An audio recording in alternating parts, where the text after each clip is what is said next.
ये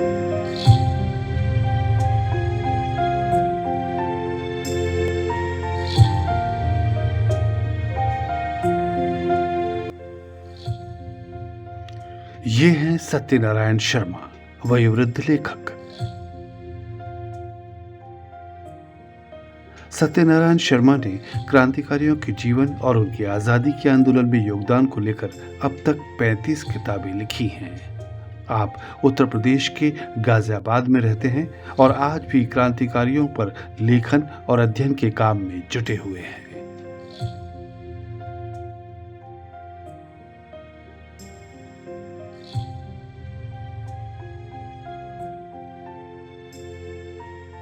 आज़ादी के अमृत महोत्सव पर हमने उनके लेखन और क्रांतिकारियों पर यह विशेष बातचीत की है।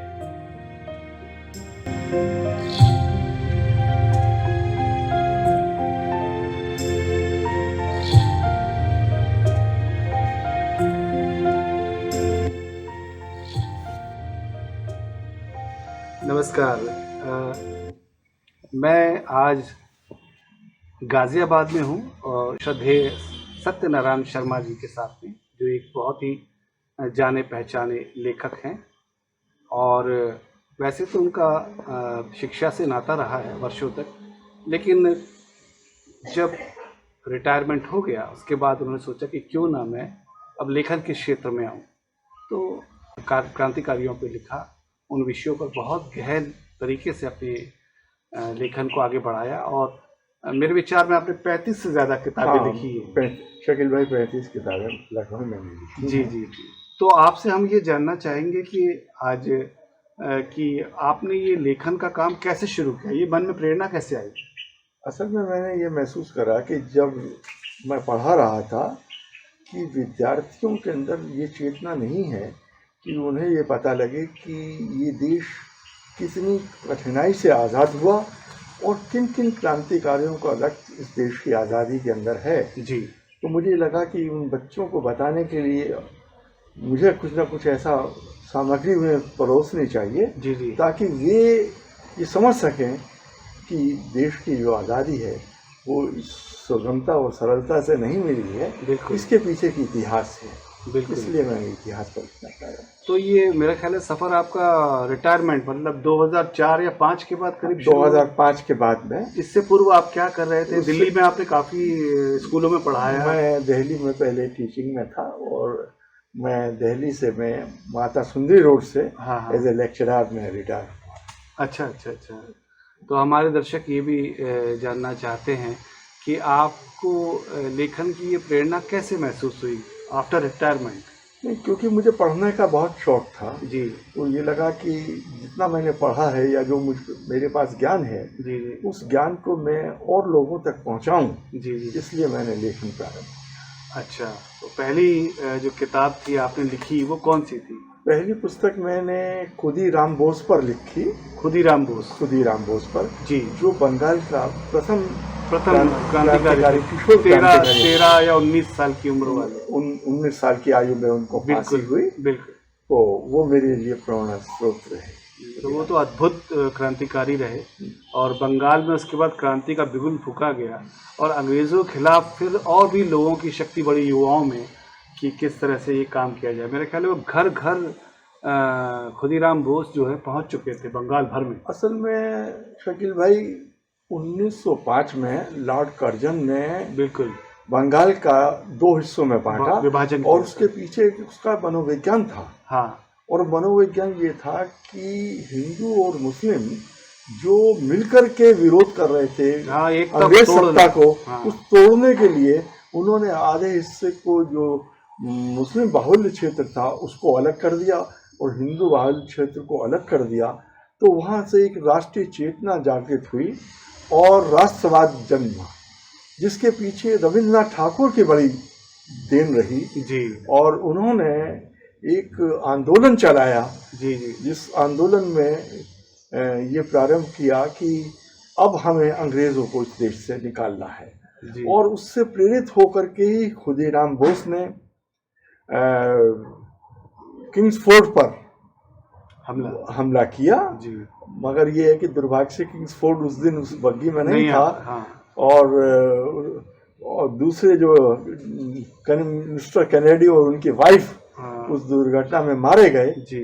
और उसी उसमें खुदीराम बोस को जो है फांसी की सजा उसमें हुई थी। आपने सही कहा, रविन्द्रनाथ ठाकुर जी उस वक्त 1887 से लेकर 1900 के आसपास से ही काफ़ी अपनी लेखनी में इस तरह की प्रेरणा दे रहे थे, अपनी कविताओं में, अपनी कहानियों में, अन्य अपने साहित्य में।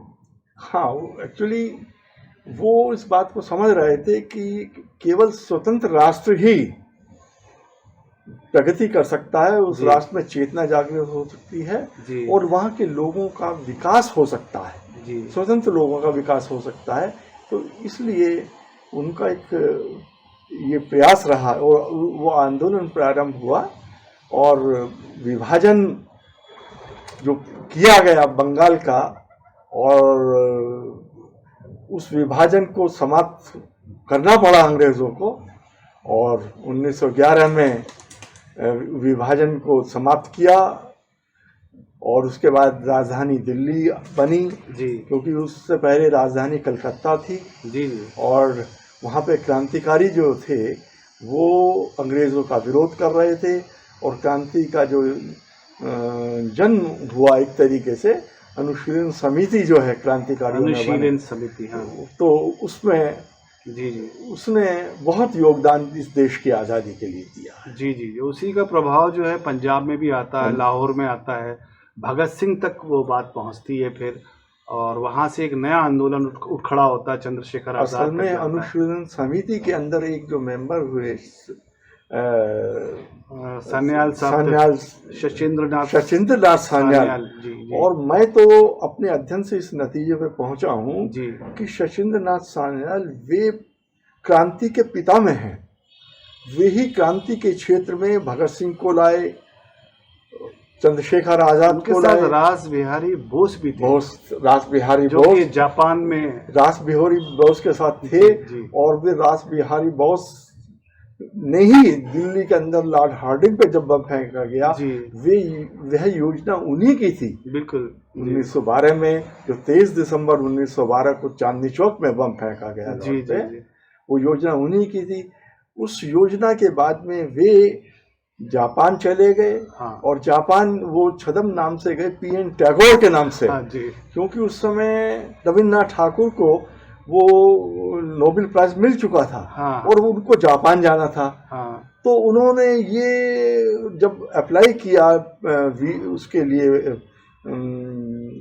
पासपोर्ट के लिए, तो उन्होंने उसमें जो लिखा कि मैं रविन्द्रनाथ ठाकुर का रिश्तेदार हूँ और वो जापान जा रहे हैं, मुझे उनके प्रोग्राम के लिए वहाँ पर जापान पहले पहुँचना है, और पीएन टैगोर के नाम से उनका पासपोर्ट बना और वो जापान चले गए। और जापान जिस दिन गए हैं, शचीन्द्र नाथ सान्याल उन्हें उस पे जब वो जलयान में बैठे हैं तो शचीन्द्र नाथ सान्याल उनको विदा करके आए हैं। और फिर उसके बाद में, क्योंकि उससे पहले जब चेष्टा की गई सशस्त्र क्रांति की उनके द्वारा, तो वो क्रांति हमारे अपने लोगों से ही, एक सरदार कृपाल सिंह थे, उन्होंने उस सारी योजना पर पानी फेर दिया। और उस योजना के फेल होने के बाद में यहाँ पे क्रांतिकारियों की धरपकड़ हुई और लगभग 40 क्रांतिकारी जो अमेरिका से आए थे इस यहाँ पे सशस्त्र क्रांति करने के लिए, एक वो भी थे करतार सिंह सराभा, उनका भी भगत सिंह में बहुत प्रभाव था। वो एक्चुअली कारण ये रहा कि करतार सिंह सराभा जो है वो ये महसूस करते थे कि क्रांति से देश आज़ाद हो सकता है और उनके गुरु जो थे वो रास बिहारी बोस थे। बिल्कुल। मगर ये है कि वो जब उन्होंने योजना बनी रही थी तो उस योजना के अंदर एक व्यक्ति का फौज में भर्ती कराया अंग्रेज़ों ने, उसका नाम कृपाल सिंह था। उस कृपाल सिंह ने सारी योजना फेल कर दी और उसने वो तिथि बता दी कि किस दिन ये लोग, किस फरवरी को ये लोग करेंगे, अटैक करेंगे। और और उसका कारण ये था सैनिकों के शिविर पर। हाँ, सैनिकों के शिविर पर। उसका कारण ये था एक्चुअली कि उससे पहले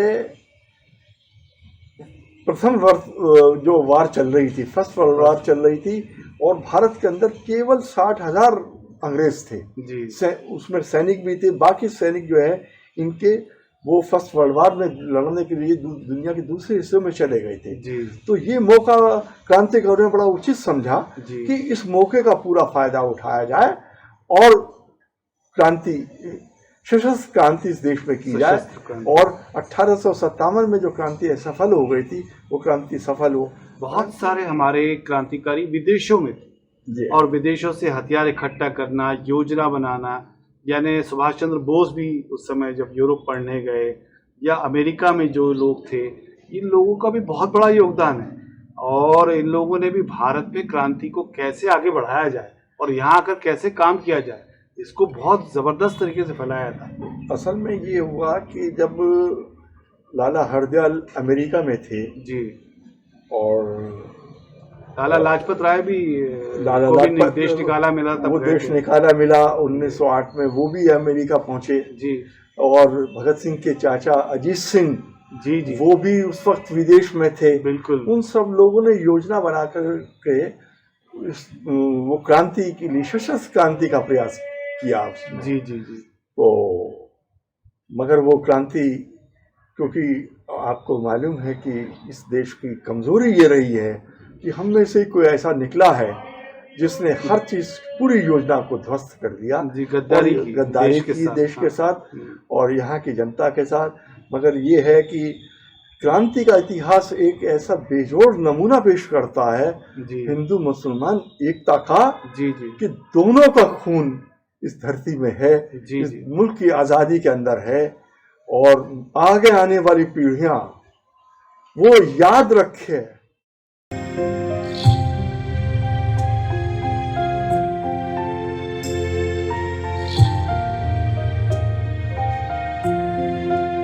आपने 1857 महासंग्राम, जो शायद पेंगुइन से भी प्रकाशित हुई है, उसमें ये सब बातें का उल्लेख है। हाँ, एक्चुअली क्या है कि 1857 की क्रांति के बाद में अंग्रेज ये समझ गया था जी कि ये जो मुसलमान और हिंदू की एकता है, इस एकता को, इसको तोड़ना है।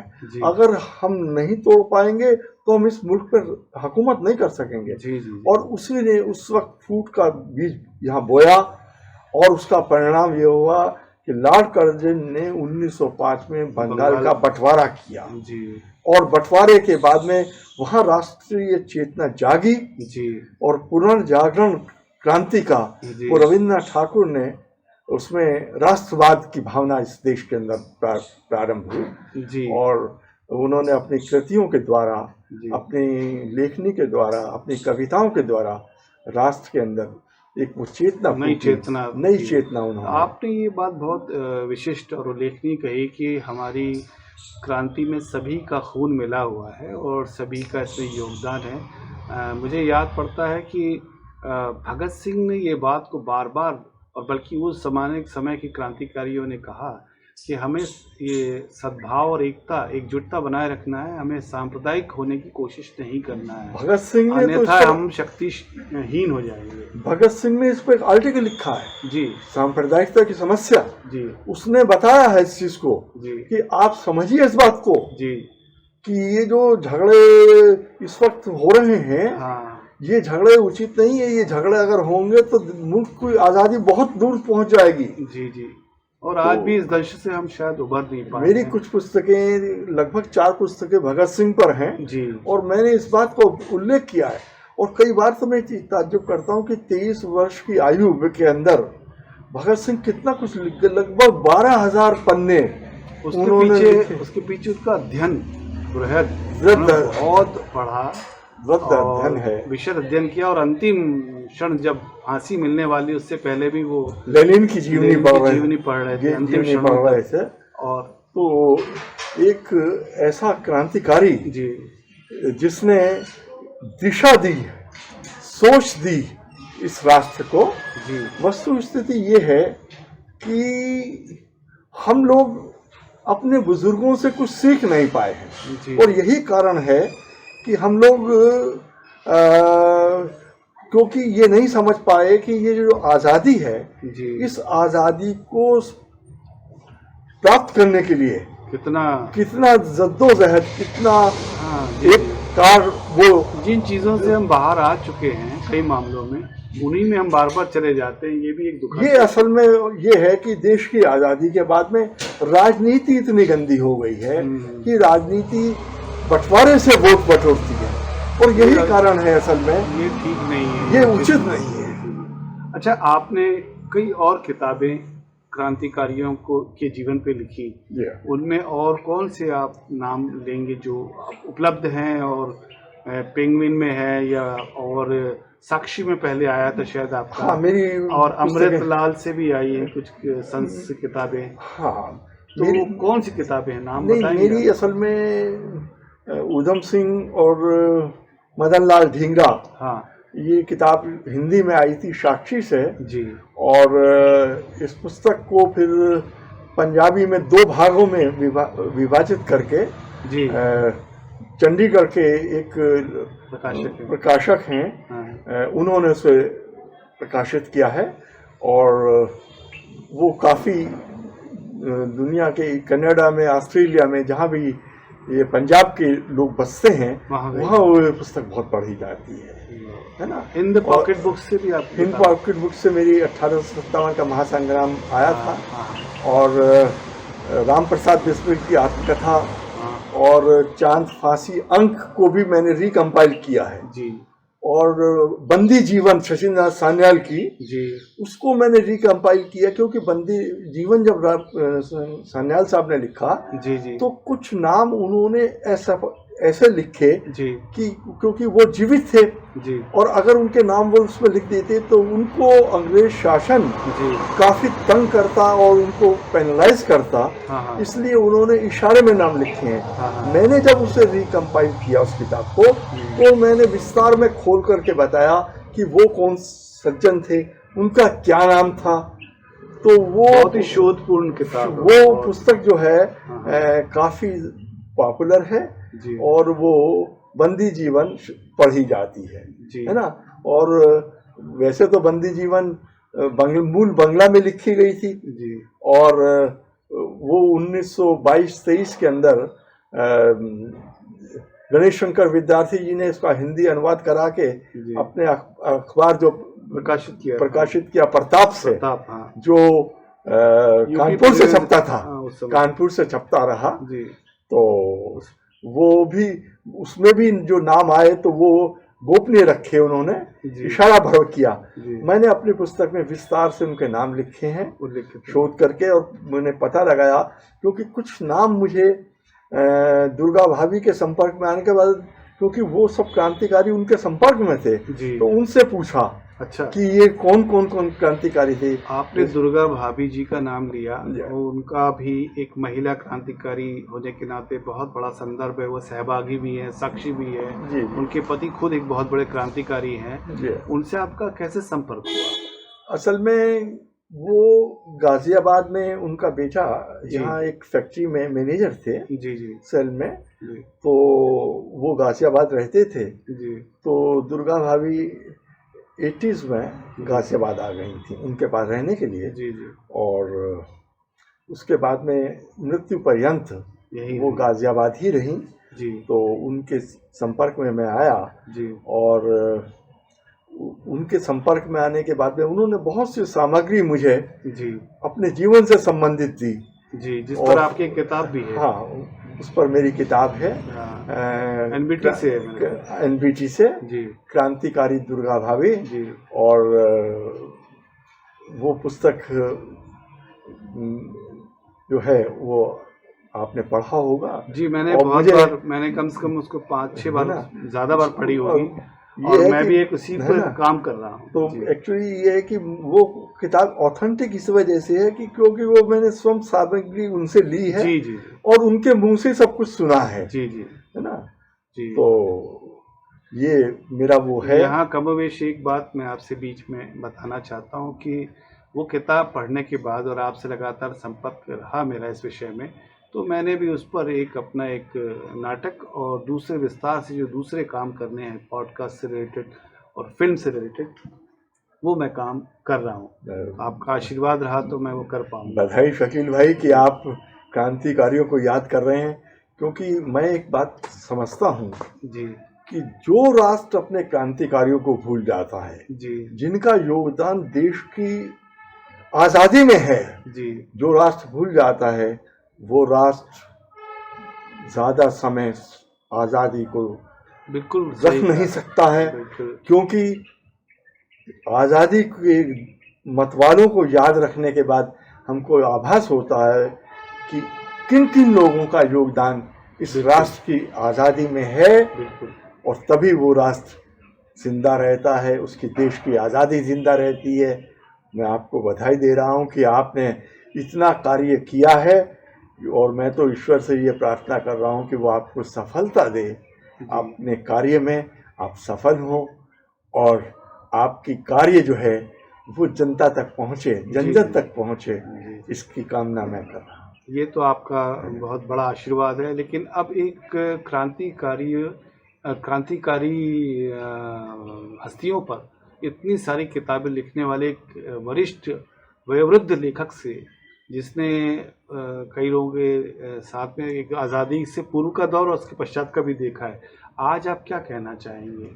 मुझे एक ही बात कहनी है आज की नई पीढ़ी से। मुझे एक ही बात कहनी है, मिलकर रहो। अच्छा, ये राष्ट्र सबका है जी, सबको पूरे अधिकार हैं जी, आपस में मत लड़ो जी, राजनीति में मत पड़ो जी, देश से प्रेम करो, ये देश सबका है। बहुत अच्छी बात है। और इसको ध्यान रखो कि इस आज़ादी में सभी लोगों का खून है जी, और उस लहू के ऊपर जो ये हम आज़ादी का वृक्ष लगा है जी, इस वृक्ष को हमें जीवित रखना है। निश्चित ही ये वृक्ष को हमें जीवित रखना है। बहुत ही अच्छा आपने बात कही है।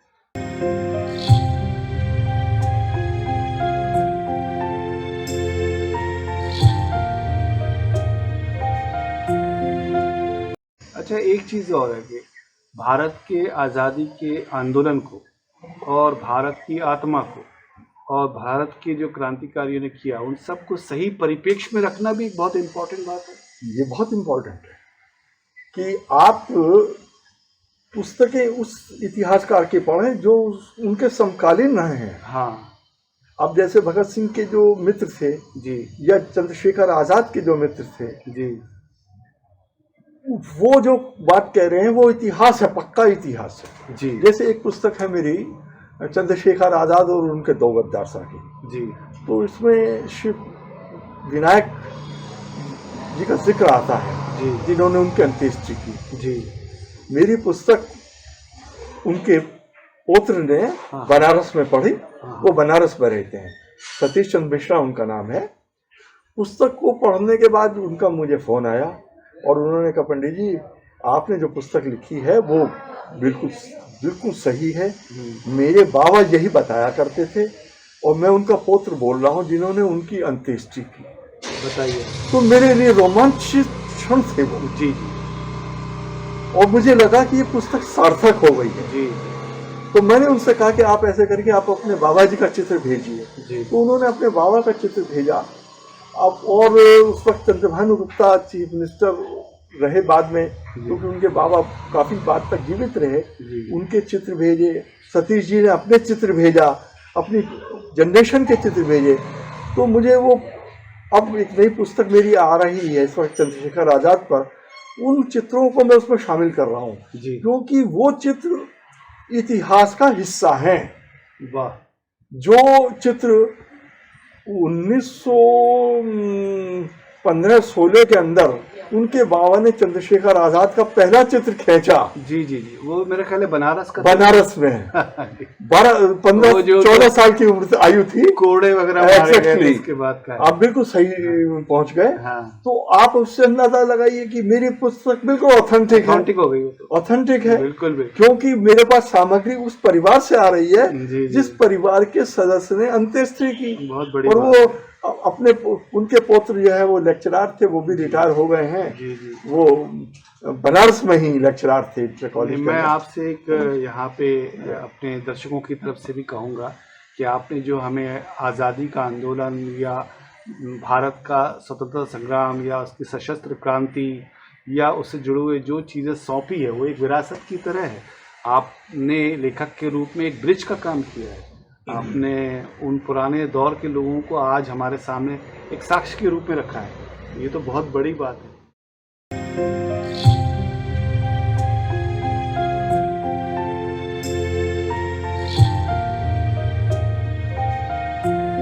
अभी आप जो नया लिख रहे हैं वो क्या लिख रहे हैं?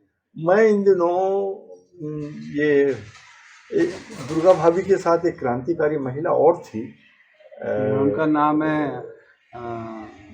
सुशीला मोहन, सुशीला दीदी। हाँ, उन पर कार्य कर रहा हूँ। जी जी। क्योंकि जो मटेरियल दुर्गा उनका भाभी भी बहुत कम उपलब्ध है। हाँ, जैसे दुर्गा भाभी का भी ऐसे ही था। दुर्गा भाभी ने मुझे जो सामग्री दी उसमें उनका भी कुछ उसका रेफरेंस है। हाँ हाँ। और वो उन्होंने कहा था कि भैया इस पर भी कुछ लिखना, इसका भी बड़ा योगदान है, क्योंकि वो दुर्गा भाभी के संपर्क में लगभग 40 बरस रही हैं। बिल्कुल बिल्कुल, वो तो सहेलियां क्या अपनी बहनों जैसी। और बल्कि ये कि उन्हीं के उसमें आश्रय में दुर्गा भाभी बिल्कुल भगत सिंह को कलकत्ता लेके गई। जी जी जी। वो उन सेठ जब वो बेटे को पढ़ाती थी उनके ट्यूशन पढ़ाती जी जी, एक कारोबार है ना। तो उनके परिवार में वो रही और दुर्गा वो लाहौर में रही। तो वो वहां से जी उनका संपर्क उनके और भगवती चरण वोरा जो उनके वो भी उन्हीं रहे, उनके साथ रहे। उनके जो पति थे सुशीला दीदी को सिस्टर मानते, हाँ, वो भी उन्हीं के साथ रहे। जी जी है ना। वो 7-8 दिन वो कांग्रेस का अधिवेशन हो रहा था, गांधी जी वगैरह सब। तो वो कलकत्ता अधिवेशन में वो भगत सिंह भी रात को बंगाली कुर्ता पहन करके वो उस वक्त जाया करते थे। और वहीं उसका भगत सिंह का परिचय यतीन्द्र नाथ दास से हुआ। जी जी। उस पर मेरे कार्य चल रहा है, वो पुस्तक छपने वाली आ रही है अभी। अच्छा, वाह वाह। वो शिलालेख पब्लिशर्स दिल्ली से आ रही है वो किताब। जी जी। जिसमें यतीन्द्र नाथ दास पर मैंने लिखा है, क्योंकि 63 दिन की भूख हड़ताल के बाद उनकी लाहौर जेल में ही डेथ हो गई थी। जी जी। तो वो ऐसा क्रांतिकारी जिसने भूख हड़ताल नहीं तोड़ी, और उसी का भगत सिंह ने 63 डेज के बाद में उनका देहांत हुआ। उस पर मेरी पुस्तक आ रही है। सुभाष चंद्र बोस ने उनको युवा दधीची कहा। सुभाष चंद्र बोस ने उनकी अंत्येष्टि के लिए 600 रुपए भेजे, स्पेशल गाड़ी से उनका बॉडी। हालांकि पंजाब की क्रांतिकारी को बुरा लग रहा था वो भी। उन्होंने कहा कि नहीं, वो हमारे क्षेत्र में ऐसा हुआ है, तो हमारे हैं वो। तो उन्होंने ये कहा सुभाष बाबू ने कि नहीं, उसने मेरे साथ काम किया जब यहाँ पे बाढ़ आई थी, तो वो मेरा असिस्टेंट था। तो मेरे कि अब वो नहीं है। और उनका पार्थिव शरीर सुशीला दीदी और दुर्गा भाभी दोनों लेकर के गए रेल से। जी। तो बहुत बहुत धन्यवाद आदरणीय सत्यनारायण शर्मा साहब। आज आपसे आपके निवास पर गाजियाबाद में मेरी ये भेंट हुई। यह मैं सौभाग्य समझता हूँ कि आपसे आशीर्वचन मिला और आपसे इतनी सारी जानकारी मिली और आपने बहुत सारी बातें हमें बताई। बहुत बहुत धन्यवाद, बहुत बहुत आभार, धन्यवाद। आप लोगों ने हमें सुना। लेकिन भाई आपका भी शुक्रिया। जी।